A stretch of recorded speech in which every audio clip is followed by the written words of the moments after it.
Hello and welcome back to Kidder Street Noise as part of the 4,000 Holes podcast show. I got slated last week for mumbling on the mic, which I've been ill for the last 2 weeks. I mean ill. Since I got back from Prague, I have been in a bad way, which is why I was so nasally. Got the Prague variant. Yeah, the Prague variant of COVID. So I was poorly, which is why I sounded so nasally and congestional and just disgusting. It was hard to listen back to edit it. So when people start popping up in the comments on the forums saying like, "You sound awful," like, yeah, no, thanks, I do. Still not 100% cleared up now, so I do sound like that. Just give us another couple of weeks, and it might sound a bit better. But yeah, it probably didn't help going to Burnley last Saturday and sinking numerous drinks and singing and screaming and all that. That probably didn't do any good for my throat and nose and all that sort of General stuff. shenanigans. Yeah, the usual stuff. And it was red hot. It was. How hot was it? I don't think Burnley's ever seen a day that hot. It was. Yeah. Police escort through Palmer over. Everyone's sweating the bollocks off, and police like, just keep walking. I'm like, I need some factor 50 before we'll start rioting. I got back to house before I went back out when I met you in Darwin later on. I was like, looking in the mirror, like, I look like I caught sun today. I've been to Burnley. Yeah, you've been away. Yeah, went Burnley away last week. Yeah. So yeah, we're going to discuss everything that happened last Saturday on today's episode. So part one is going to be about Turf Moor and the notes that we've made about that. Part two, we're going to talk about the officials, because I know it's been a big talking point this week about the officials' performance on Saturday. And we're going to finish off rating the players and how they played, and also a few comments on Eustace, the manager. So, three-parter tonight. We're going to start off with Turf Moor, and the reason I want to talk about Turf Moor is because 10 years ago, when we first started playing them regularly, Turf Moor was not a nice place to go. No. It was very,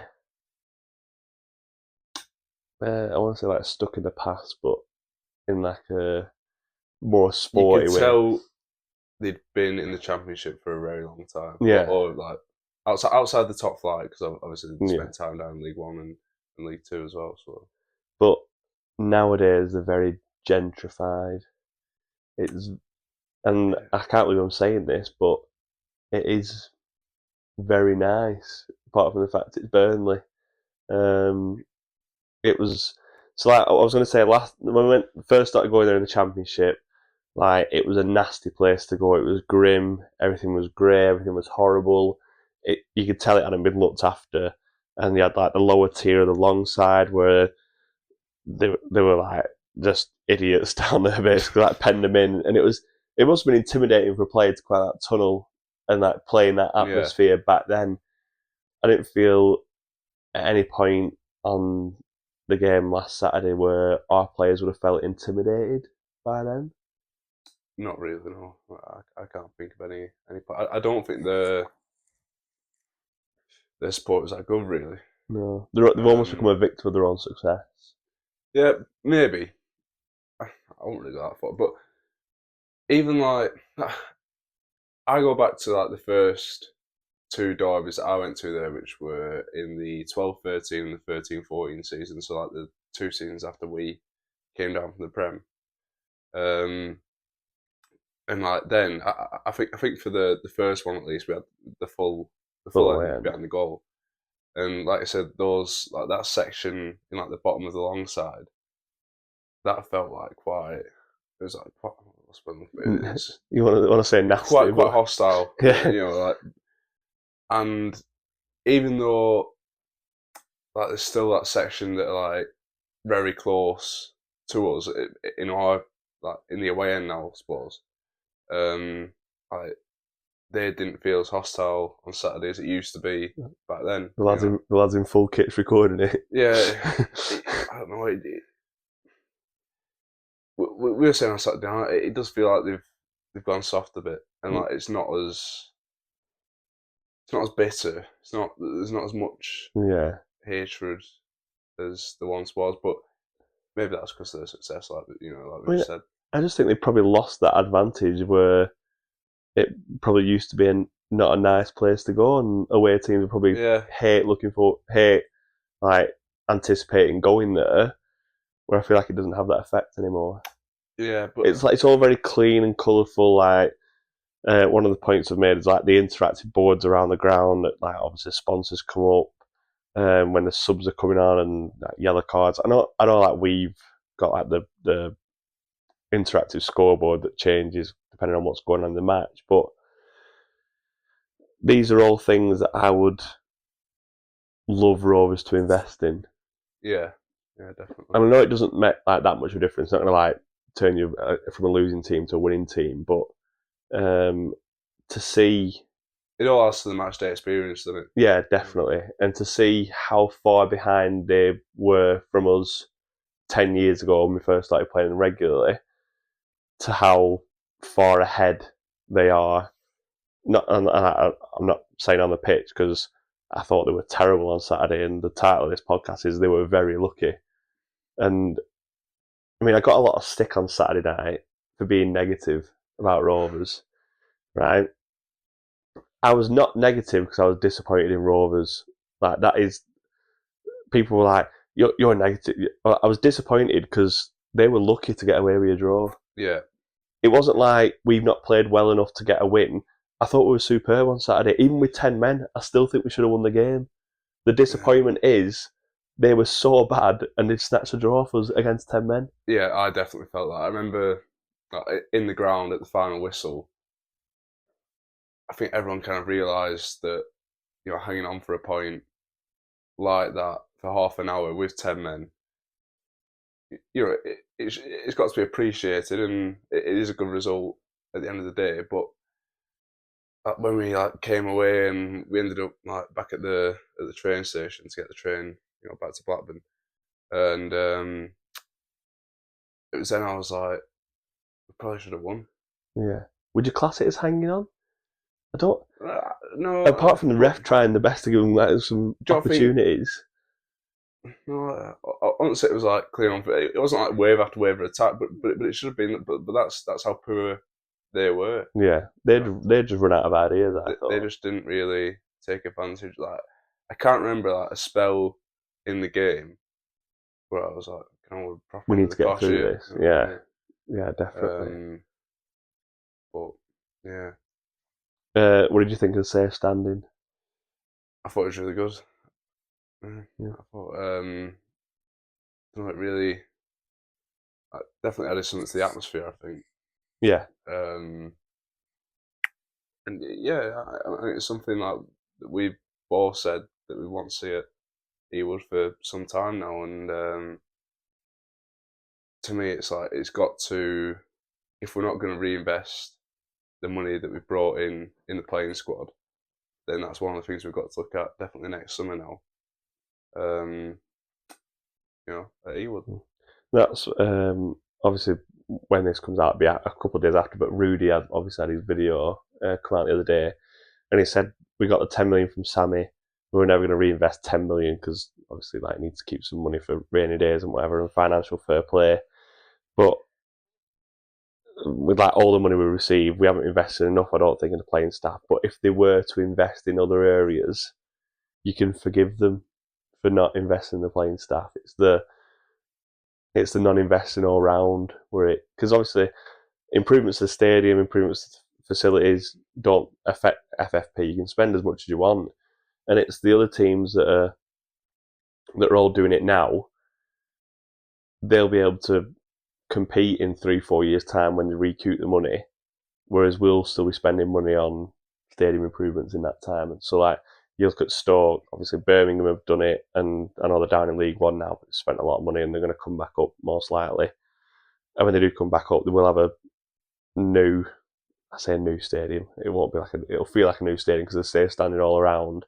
Yeah. And they've just made them improvements. Stoke have done the biggest one this summer, moving the away end and making the matchday experience better for the home fans. Even if it's not safe standing, make the fan zone between the Blackburn and the Riverside better. You'll get the money back eventually. But yeah, I feel like obviously we didn't have time to drink at Turf Moor on Saturday because we didn't actually see the concourse. It was like we got in about 12:15. Yeah. So like quick go to the toilet and go up to the seat. So we didn't really have. I can't really see what they're like, but I'm sure it's better than trying to get a drink at Ewood at the minute. Big screen graphics like for the subs and stuff. But we are getting better as like a club, like creating content. The roving cam, called, that was good, and it was something I spoke to Waggett about when I spoke to him. I said like the inside Anfield stuff that Liverpool do, and all the clips on the Champions League nights at BT Sport. Like fans love that stuff. They like 2-minute highlight videos get nowhere near as many views or interactions as like seeing the players warm up and in the change room and stuff. That's people like get stiffy for that sort of stuff. get excited about that sort of stuff. So it's something the club need to like keep up, and obviously they can't do it for every away game and every home game, but it would for like the bigger games or the games where people want to see what's going on. Like, 'cause obviously not everyone can make it to them sort of games, and like the fans abroad, and obviously the 2,000 lucky people that could have gone, you got 5,000 that would have missed out. So they love to see that. It gives like the closest like representation of the day, doesn't it? Yeah, it tells a story. Yeah, compared to just the highlights. Yeah. So yeah, I just wanted to make a comment about Turf Moor and how it's disappointing the switcher positions, but I feel like it wouldn't take much for us to get there. No. Ewood as a stadium is superb if it's looked after. It's just looking after it that's the problem at the minute. Yeah. Okay, so negative stuff out of the way first. Part 3. Well, I say part 3. Part 1 is done. It was meant to be part 3. It was meant to be part 3. I didn't want to end on a negative. I changed it round. So part 2, when we come back after the ad breaks, we'll be talking about the officials' performance on Saturday. Okay, welcome back to part 2 of Kidder Street Noise, and now it's I want to say dodgy stuff. That's not the right word. What's the word I'm thinking of? Controversial, dubious. Yeah, that's exactly the word I'm thinking of. The controversial stuff from Saturday, and we're going to talk about the officials' performance. I'll let you go first. Well, you're welcome. Well, yeah, no. Where to start? I thought they were really poor. Not just the obvious, which is the offside call for Dolan's goal. I just thought it just felt like everything was going against us, especially in the second half, where there were a lot of like 50-50 calls, like corners, goal kicks, which were like, it just felt like 9 times out of 10 were going in their favour, and it'd be a corner instead of our goal kick. It was just, yeah, it felt like 10 against 12. I'm not gonna lie. I'm not gonna sugarcoat it. That's how it felt to me. Do you think he bottled it? I think it probably got to him a little bit more than it should have. Like the way the game unfolded, and there were quite a few like, tough tackles, I guess, but also like a few tackles and a few challenges that were made into more than what they should have been. Oh yeah, definitely. Some of the reactions from the Burnley players were abysmal. Yeah. I mean, I've looked at Matt Tagay's first yellow, and honestly, if that's a yellow card, then yeah, it was terrible, wasn't it? I just don't understand. Like he's just late. He's hardly caught him. Yeah, and the guy's like, he's literally like, he's gone down the halfway line and he's rolled to the edge of our box. Yeah, and the rest still like falling for it and booked him. But there are a couple of tackles where, I mean, the Travis one, that is a dream tackle for a central midfielder. Yeah. If you're booking him for that, you might as well just get rid of centre mids now. Yeah. And this is all Pep's fault. He smashed the ball into Foster, and Foster's gone down like he's been shot. Yeah, he's been booked for it. There was a few really bad calls, and but the thing is, all of that, all of that milk in it, like, Yeah, over egging it, all of that gets into the referee's mind. It yeah, influences the rest of the game, and so I'm not sure if I go too far. If I go as far as saying he like lost control of it completely, but he could have done a lot better. yeah. I mean, your job as a referee is to like keep the balance of the game like neutral, and it's not just It about felt like anything but. booking people just because it's a booking. I think after the disallowed goal, which is onside and should have been given as a goal, I think because obviously he's been told at half time, he knows that he's got that decision wrong. Yeah, Someone will have come in and said that goal was onside. You've now got to balance it out in our favour now. So I think when Gay does what he does, I think you can let him off. I think you can go have a word with him and say, listen, normally that's a booking. yeah, You knew, like, obviously, like, you knew, whatever. Like, do not do that again. Like, I'm reffing the game. It's nothing to do with you. I'm reffing it. Obviously, without the offside goal, yeah, it is just a yellow card. But I just think at that moment in time, the Burnley fans were nervous at that point, and I think if Matt Tegage gets up, runs to the halfway line, doesn't say anything, and he books the defender who drags him down, I can't remember who it was now. I think it they was go a then. step with Estef. Yeah, but I think their fans go at that point Yeah, because they'd run out of ideas. One header had come away and he'd spun him and he was in behind, and I just think they were. the thing is with that challenge on Guay before he got his second yellow, that was more of a yellow than other yellows. Yeah, Even after that, so it's like,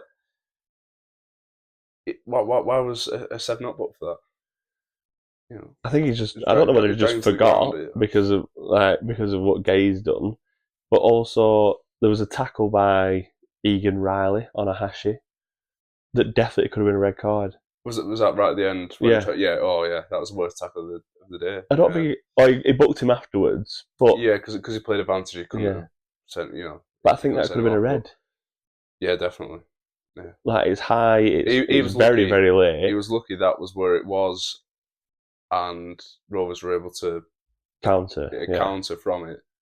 Because otherwise, that would have been, yeah. yeah. I think if the ref had, If that wouldn't have been a red, say if the ref had more time to think about it. I think if we hadn't a broke and like we'd made a more of a deal of it, then the ref might have had a tougher decision to make. But yeah, I mean, he got some decisions right. Don't get me wrong. There were tackled by Carter on Foster, which yeah, I've watched that more than Andy was Wyman's goal because that's a great tackle. yeah. As a Blackburn It was fan, naughty. Yeah, but that's fine. That is a yellow card. But like comparing that to Gay's first yellow, they're not even in the same country no, of yellow cards. It's not even no. close. If that Gray one is a yellow card, then Carter's is like a 6 month ban. It's, 6 months in HMP. yeah, But yeah, just like you said, the 50-50s that went their way. Towards the end, there were a couple where Beck slid in on Benson, and it'd come off both of them. And when you're looking for like the ref to just like say, right, goal just kick, give us one. yeah, Yeah, like yeah, after a bit of respite, and it was just like corner, and it was like ref. You're just guessing. yeah. There's no way you could tell me you've seen him that's it off last. So just give one of them to us, please. What else did they do poorly? I mean, there was some shocking. I said this on the train on the way back. If play does something stupid, if it were up to me, if I'm a manager of a football club, play does something stupid, it's a 2-week fine. Mm. Burnley had made all 3 stoppages, so they'd made 4 subs, but they'd had 3 stoppages. Was now the rule. You can't make. You're allowed 5 subs, but only 3 breaks in play. Mm. So obviously Benson comes on and then goes down injured, which then he had to kick the ball out or the ball would stop for whatever reason. Brownhill then turns to the bench and says sub after they've made the 3 stoppages. That's a red card for me. if you don't know the rules and you're asking for a sub, because it weren't just like sub. Oh yeah, you're like shouting the manager over. So he's injured. He's in. Parker's like, What do you want us to do? well, yeah, what do you want me to do? That for me, as a top level captain, the fact that you don't know that's a red card. Straight red. I've had enough of it. I've had enough of players' stupidity. Okay, officials done. Anything else you want to add on the officials' performance? I feel like I want to touch on the offside more, to be honest. I mean, from where we were stood, I thought Hedges was offside. I thought it was close. I wasn't like for certain either of them were offside. You know, I mean, I celebrated. So I can't that certain. I did, and we hadn't had that much to drink at that point either. So no, at the time, I wasn't for certain that. I was like, oh, it's closer, but I think the level. I thought they both like, and you know, good eyes. Well, no, that's just what I thought. I didn't think. It wasn't one of those where it went through the door and you're like, oh. No. So something you just did, oh, it's offside. Yeah. But, you know, I thought. I was more like, has he counted Hedges as interfering? So I knew Dolan wasn't offside. He'd come from like 10 yards behind him. I was just a bit like, is he counting Hedges as interfering there? Because that's a bit strange. Because like he's just run across him and allowed the ball. But then seeing it back, I mean, a lot of people have said it's karma for the Dunn goal. Yeah. But I just think it's silly that it's over 10 years ago now. I mean, I don't want VAR because it spoils football, but automatic decisions like that, we need the technology now. Yeah. And yeah, like I said, VAR, no, because I don't want these referees making decisions or any more decisions than they have to. I don't know why the technology from the World Cup, when it comes to offsides, hasn't just been implemented everywhere across the board, because that's the best. Well, it is coming into the Prem later this year for some reason. I mean, the World Cup was like almost 2 years ago now. Was it automated offside then? In the World Cup? Yeah, I'm pretty sure it was. Well, they had a different technology than VAR anyway. The traditional like drawing lines and relying on camera frames. I mean, you're not even sure when the player actually kicks the ball, like to start with. If anyone has watched the Celtic Rangers game on Sunday, the disallowed goal for offside, anyone who can tell me that's a clear offside is lying to themselves. And I just think, what is the point? You've wasted 3 minutes of everyone's day drawing these lines, and the lines are on top of each other. Yeah, he's offside. To be honest, the State Rangers at the minute, it felt like that was a decision made to try and level it up. Like, we'll chuck one of the goals off, think of a chance. Ali McCoy's drawing lines up. Yeah, he's off. He's off. Yeah, that's a discussion for another day. How bad they are at the minute. Jesus Christ. But like, what's made me laugh is the arguments from Burnley fans saying that Hedges fouled Esteve. So the other way around. He gets kicked up the ass. How's he fouled him? I just... From where we were stood, it looked like he'd just like run in front of him and stopped. But I've seen it again on replay. He just kicked him. Like, because some were saying like, oh, it was chalked off for that foul. Yeah. I'm like, well, what foul? Because Hedges has been fouled. So I don't know how you can look at that coming together between them two as a foul and see that. I mean, the linesman and referee definitely signalled for offside straight away, so they weren't.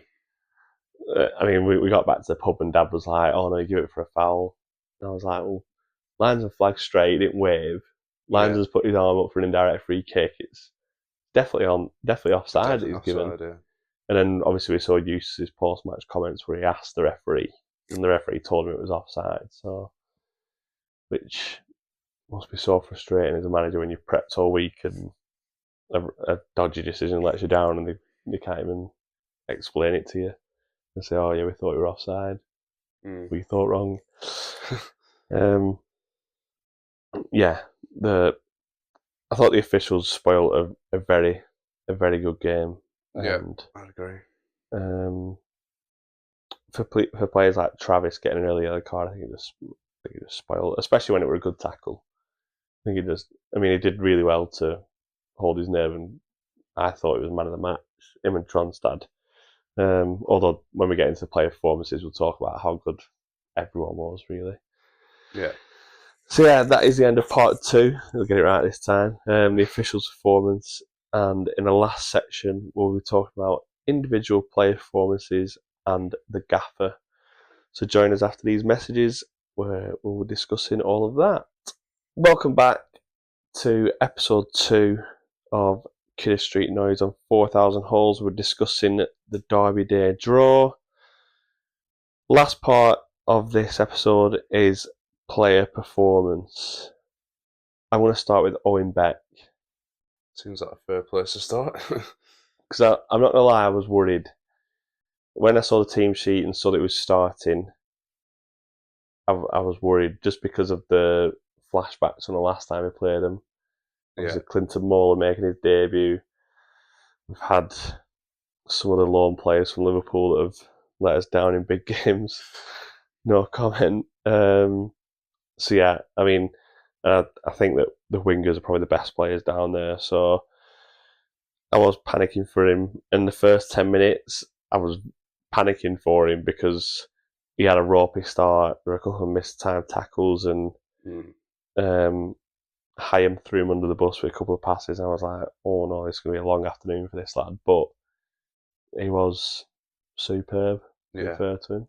I mean, in a game like that, the start generally tends to be pretty frantic anyway. I mean, we almost scored from halfway line, so but yeah, like once he settled, it was just like superb. Really, I thought to come in to side in a game like that and look as at ease as he did. Yeah. I don't think there's been many better debuts recently than that. I'm struggling to think of one, really. Definitely not recently, no. But yeah, really like it. I think it would have benefited him having like a proper winger in front of him, someone to, because there were a couple of times we got the ball and he's not really aiming for anyone. He's just either clipping it into the channel or trying to fire it into the middle, and a couple of times give the ball away. But if he had that outlet down a lane where he could roll it down, because it looked like he did want to get forward, but hedges weren't for using him, and then like you can't really make that overlapping run or even the underlapping run to get inside because he's never going to get that ball back, and it would have been running for pointless sake running. So I would like to see him at Ewood, where we're the more dominant team. Yeah, be interested to see what he's like there, because you can tell like he's got a bit of something to him. A couple of like flicks around the corner that obviously at the time a bit scary. But yeah, confident young lad, good, like strong in the tackle, and really looking forward to seeing how he does this season, which I'm surprised at because I've always rated Harry Pickering. Like I've always said he's probably our most consistent, strong, like 7 out of 10 every week. I don't know whether this guy's going to be like a 9 out of 10 one week, then 5 out of 10 others. That's what worries me. But obviously, when you see him after like 5-6 games, we'll know more about that. But I don't think you can drop him and put Pickering back in after that. No, definitely not. City, I think he has to start certainly going forward, and we've just got to see how it pans out. I mean, it's his shirt to lose now because coming into a game that big and putting in that level of performance, like, you deserve to start the next game. Dom Hyam, I've made a note on. So Dom Hyam's had a lot of stick off me, especially towards the back end of last season. Off most Rovers fans, I'd say. Well, yeah. And he's probably honest enough to say that his performance levels last season weren't that good and probably deserves some of the criticism. Probably not to the levels that he got, but deserves some of the criticism, especially. I think he was like sort of especially prone to it because of how good he was in his first season. Yeah. And that sharp drop off. It's more noticeable. Yeah. Especially obviously once Travis departed to Ipswich, he was captain. So yeah, it was difficult for. But to me, he seems to have turned the corner. It's like, but the key thing is with him, Rovers need to play 4 at the back. Yeah, five at the back is not comfortable. And I don't think he's comfortable on the left-hand side. That was one of the things that I noticed on Saturday we played him. Because we wanted to play out from the back and they both gone really wide, because the fullbacks weren't getting that high, he's literally playing like a 5-yard pass out to Beck, which, if Beck doesn't control it first time and he has to come back to Hyam, again, he's only 5 yards away, it can be pretty easy for them to press and pretty awkward to get out of. But I just thought he defended superbly, especially in the second half. I just think if this new keeper's good, I think there's a lot of... I don't want to say that they don't get on, but you can see there's tension between him and Pers. Yeah, I'd go with that. A lot of the time. So for the goal, Hyam reacts poorly. Like, Pers is saying who's marking him. Hyam's saying it's down the middle of the net, which I do agree with Hyam. I mean, it's a free header. He's on the penny spot. He should score. But I think if he's not hitting a corner, I think your goalkeeper should be saving it. I think Dom Hyam's got every right. There was one towards the end of the first half where it was bobbling around in the box, and Hyams had to volley it away at the front post. And then he's turned around to Pers and said, "Why not telling me that you can grab this?" And I just think it's getting to the point now where, obviously, we had it the Sheffield Wednesday game where Hyam scored an own goal because Pers has miskicked it or not kicked it, whatever. And Pers' reaction is to blame Hyam for not passing it back soft enough. And I just think that relationship is broken now between them two. Yeah, it's beyond repair. Because I don't think he trusts him. There were a couple of times, especially in the second half, where they'd kicked a long ball and we had time where one of the centre-backs or the full-backs could have rolled it back to Pers and we could have kept possession. And we're volleying it out for throw-ins. And I think whether that's come from the manager telling us not to pass back to him, whether that's Pers not asking for it and shouting away, or whether that's just the defence making the decision not to do that. But yeah, I think we'll see the best out of Dom Hyam when there's a Kaminsky level of goalkeeper behind him. Yeah. Because that's when we saw his best form. Yeah, hopefully it'll serve as another kind of clean slate for him. He can just put his struggles with Pers behind him. Literally. Yeah. And that is something. One of the things I'm looking forward to after the international break. Obviously, getting a look at this new keeper, and hopefully he gets settled pretty quickly, and we can put a problem position to bed. Yeah, definitely. Mac to Gay. You silly boy. I know we've only got 60 minutes to discuss him. Apart from the silly decision to get sent off, or the silly mistake that meant he got sent off, what did you think of his performance on Saturday? I thought it was really good. Apart from, obviously, the obvious. I thought he played really well. I think we were calling for it on last week's episode. We were calling for it after what happened there last time. We needed to be more physical, and his physical presence was brilliant. I thought. Yeah, they were terrified of him. Yeah, and we obviously utilised that for the goal. His header down to Vine was perfect, really, wasn't it? It just dropped into Vine's stride. Dropped into what? The perfect stride to score from. Yeah, it's a great assist. He's only volleyed it in from 40 yards. But it's set up nicely. Yeah. And how many times we've wanted Gally to win a header like that. But it's just good to have that option where definitely. If you can't get on the ball and you can pump it up to someone and play off knockdowns. And I know like Vyman and Hedges and Dolan were all like in and around Gay, which is good if you're going to play that way. But I just worry that we don't have any width. There are a couple of times where the fullbacks have had literally no one within 40 yards of them. But again, if you're just going to hit Gay and play off him, I can see that working. The only times I struggle is if a team sits deep with like 5 at the back and you've got no width and they're just getting around Gay. Especially, there will be teams where they will have an ugly centre back that'll just as much fight for the ball as him. Will he keep his head? Recent showings that he's going to get another red card this season. That's definitely an area for improvement. You can tell that already. But maybe that's being a bit harsh at the same time, though, because the actual sending off, it wasn't like, it's not like he's lashed out, it's not like he's kicked out or elbowed someone or something like that. You know, it's. I'd rather you get sent off for that. But it's just like, it's just like a really dull moment. It's like, because players are told not to do this, you know. So I mean, it's funny. It's funny this because he's been sent off for that.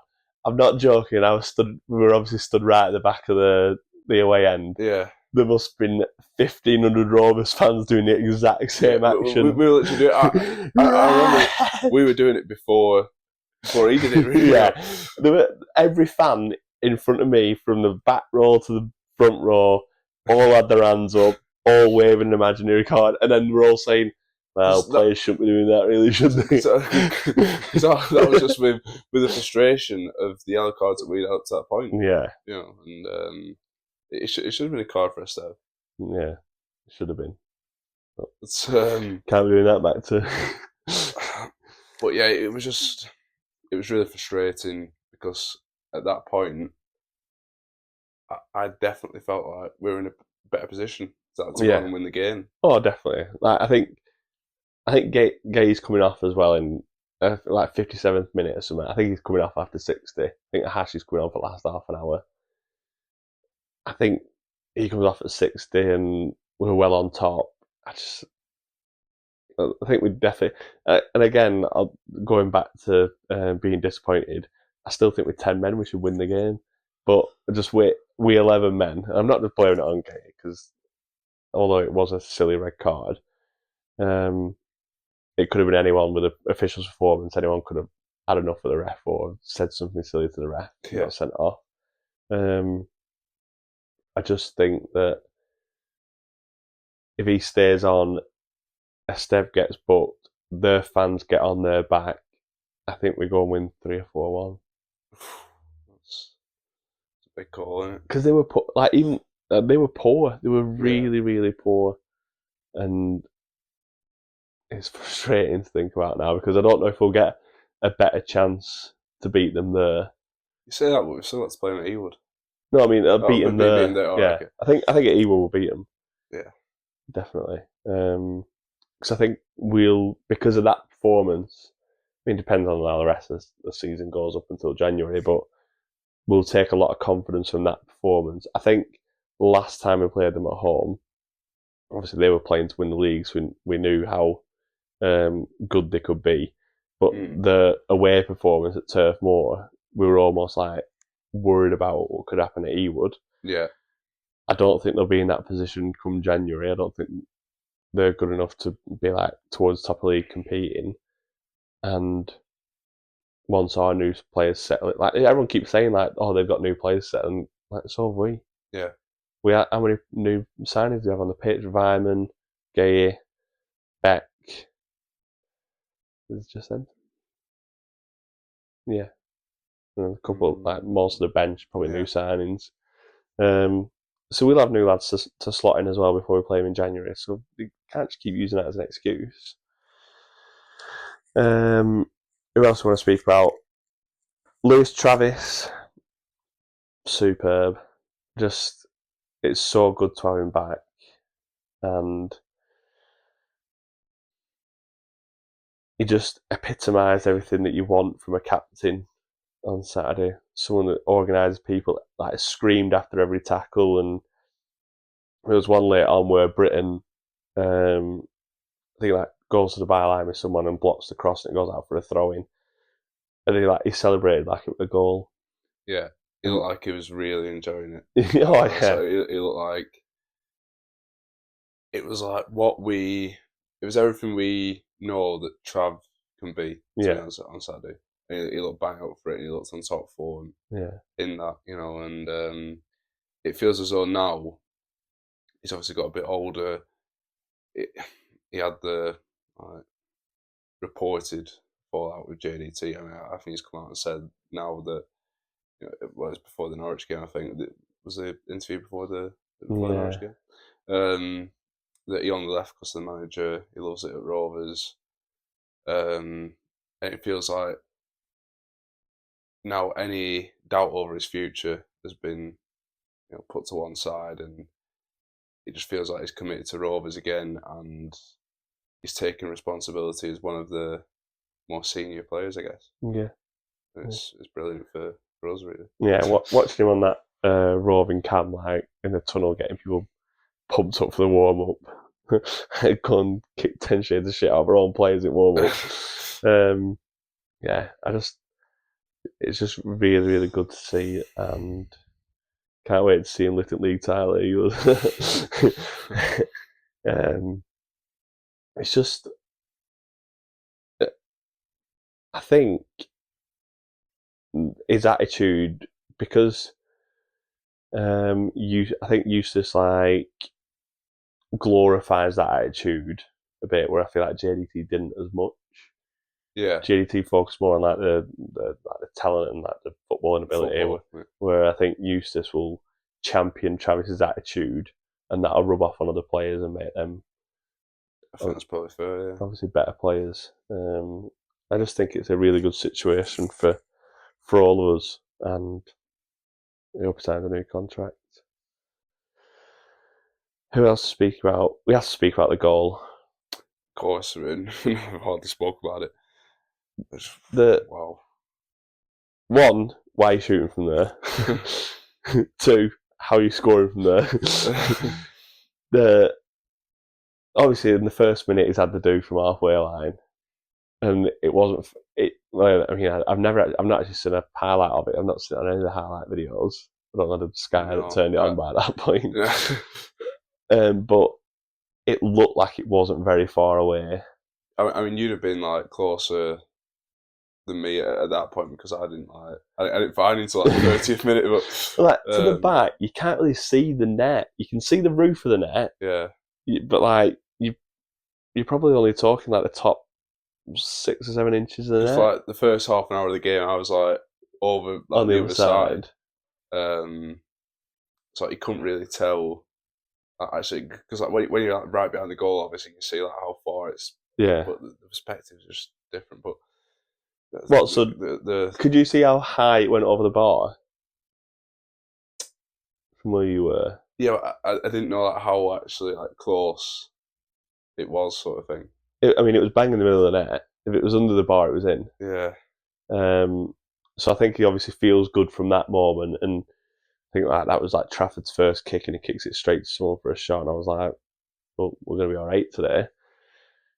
When he hits that, I think, oh, it's just gone over. And I see Trafford scrambling, and like the wall at the bottom, like the ball hits the side netting just above that wall. And when I say, obviously everyone's like, oh, limbs, mate. I have never seen a away end like that. I can't remember the last away end I've seen like that. Leicester, the cup thing. That was pretty, oh yeah, Leicester. Yeah, I thought you meant the staying up. I think it was on par for that. Saturday was unbelievable. So I had Andrew Johnson next to me, and so like I fell back, he fell on top of me. Like 50 people fell over the top of us, but because of the safe standing, and this is not why I wanted it, he would. you could put one foot on one row, the same standing, one foot on the next one, and just stand above them and just being like to the Burnley fans. And there's the video that everyone's seen of like the Burnley fans going like, "Way," and then actually going in. If you actually find it on YouTube and watch the extended version, you can see the fans, and you can just see my arms like towards the Burnley fans. And just, and we were speaking on Saturday night. We got back to the pub in Chapel.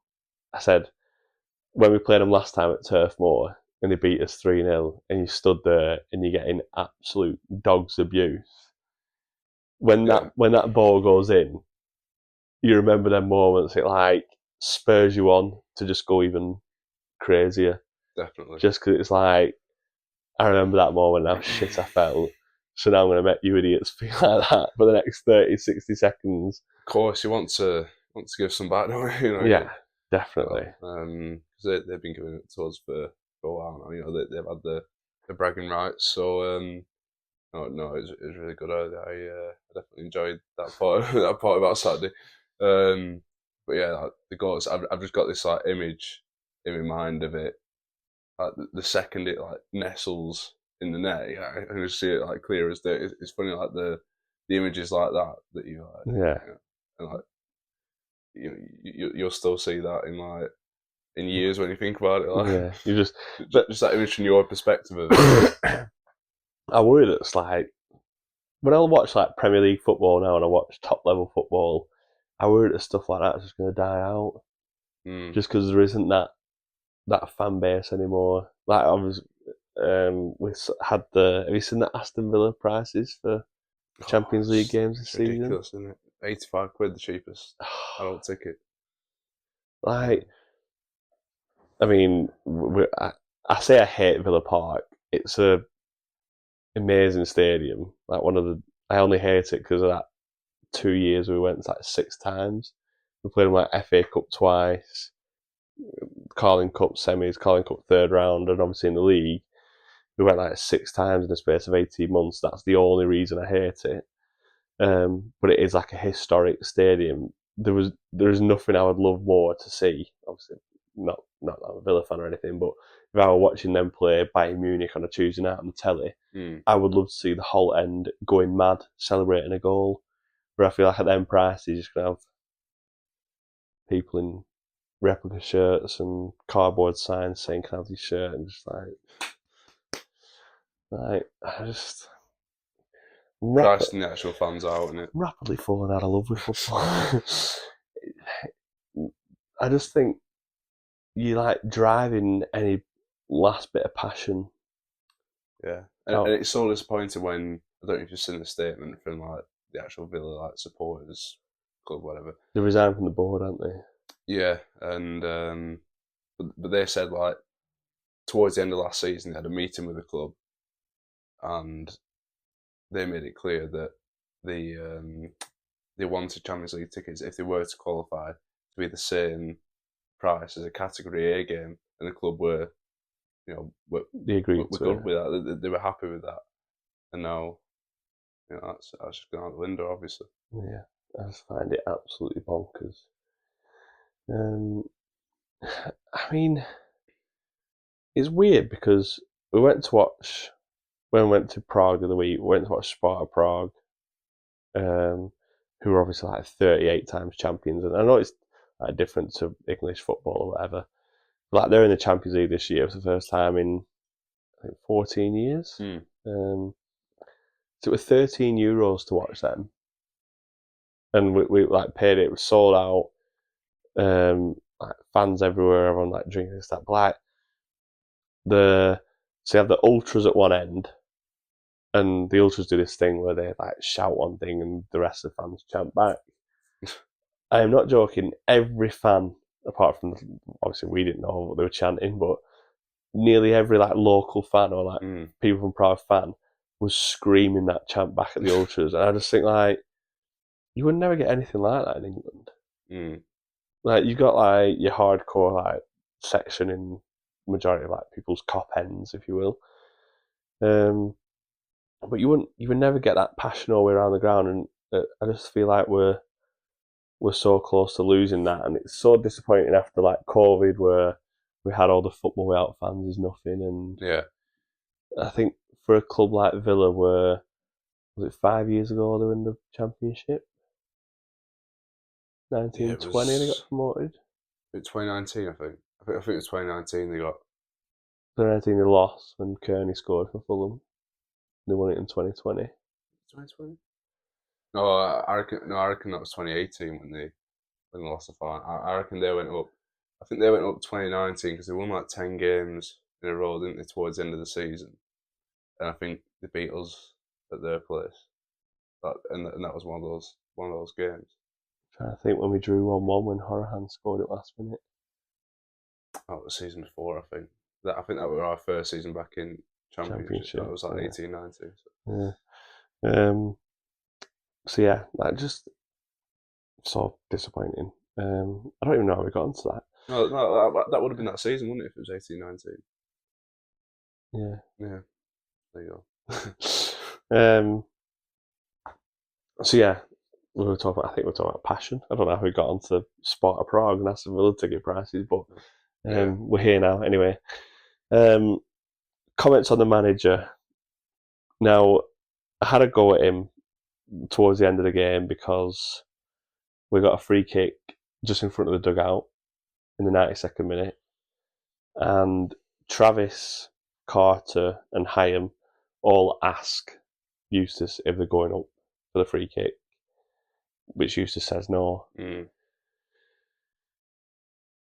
For me, you've got to send, like, we hadn't had a set piece, we've not had a corner all game, we've not had a dangerous set piece in any of their areas. I don't think they're that good defensively. I didn't think they're that good in the air. I know they had Joe Worrell. I thought it was terrible. It was like a Premier League centre half. I thought it was awful. I feel like you've got to put it in the box and just hope something falls to someone. You said leave people back on the halfway line, but I think Beck and Juru would have been on at that point. I think they would have been all right on the halfway line for pace. I just think 92nd minute. And we had it at Norwich away as well, where we got back to 2-2 and we had one in the 95th minute and there was no time left on the clock. It was only just, we were taking this free kick and it was full time. And the same lads again asked to go up and he said no. Apart from that, there is not much at the minute that I would change, which takes a lot after all. Yeah. I just wanted him to be more honest last season. All this, like, we need to stick together and stuff was grating on people because it's not how the club's been, and it just felt so generic, didn't it? So robotic, yeah. And it was like people like see through it, don't they? Really, yeah. People just want you to be real, yeah. And I think now he's moving away from that. And he's kind of like he's kind of like forgot about last season in a way. Like it's done now. Like we can't change anything about it. We did stay up. Now let's focus. Yeah, but I think that's moving forward. I think that's one of his characteristics. He is very real. What you see is what you get with him. Like, he puts in the effort, and like he's got his team playing that way. He's not trying to like put like glitter on dog shit and make it appear like it's something else. His team will work hard and they'll be well disciplined, and that is what he's giving you. And that's fine if that's your style of play, but like, be real, be honest, be open about who you are and what you want to achieve, and people are starting to get on side. Just don't ever go back to being that. We need to stick together and we need to sort it out. But very happy at the minute. I would say I'm happy with the squad. I feel like we still could do a bit more. Obviously, the loan window's still open. Still a couple of free agents available. Aaron Connolly's a must for me. A quick striker. Just another option apart from Gay and Ahashi. But yeah. I think we're in a good place, generally, at the minute. And, I was saying to Sam next door earlier, like, it's not often, or it hasn't been often recently, that you're not happy that it's the international break. Yeah. Like, usually it's like a welcome welcomed a bit, a relief, you know. But yeah, things are all right. Let's keep going. Yeah, looking for. That's what I mean. It's disappointing that we've got this break now because I just feel like we're starting to move in the right direction. It's picking up momentum. So I'm looking forward to when we get back to playing proper footy.